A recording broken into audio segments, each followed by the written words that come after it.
Dans notre monde ultra connecté, est-ce que l'apparence est vraiment tout ce qui compte? Imaginez un instant. Bella, une influenceuse au sommet de sa gloire. Des millions d'abonnés, des contrats en or, une vie qui semble parfaite, retouchée comme ses photos.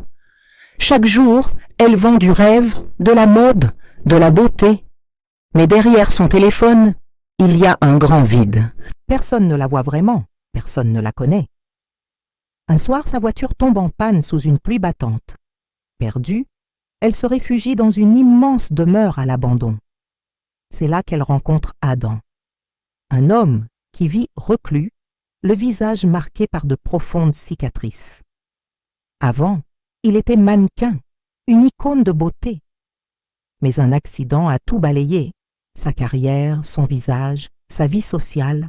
Il s'est alors caché du monde, persuadé de n'être plus qu'un monstre.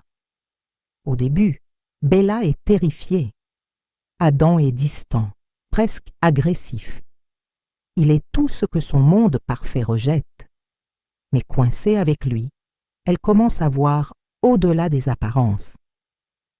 Elle découvre un homme intelligent, passionné de musique, un artiste qui l'écoute pour de vrai, sans la juger, sans aucun filtre. De son côté, Adam voit en Bella bien plus qu'une simple image sur un écran. Il voit une jeune femme seule qui cherche désespérément à exister pour ce qu'elle est. Les jours se transforment en semaines.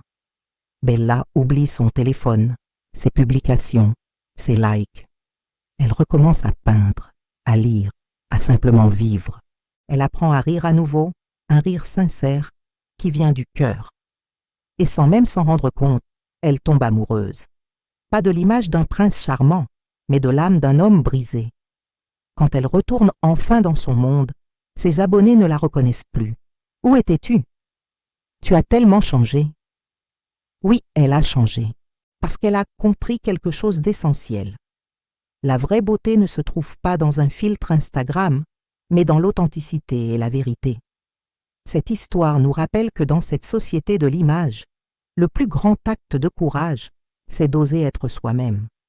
Et le plus grand amour, c'est celui qui nous voit et nous aime sans filtre. Merci d'avoir regardé.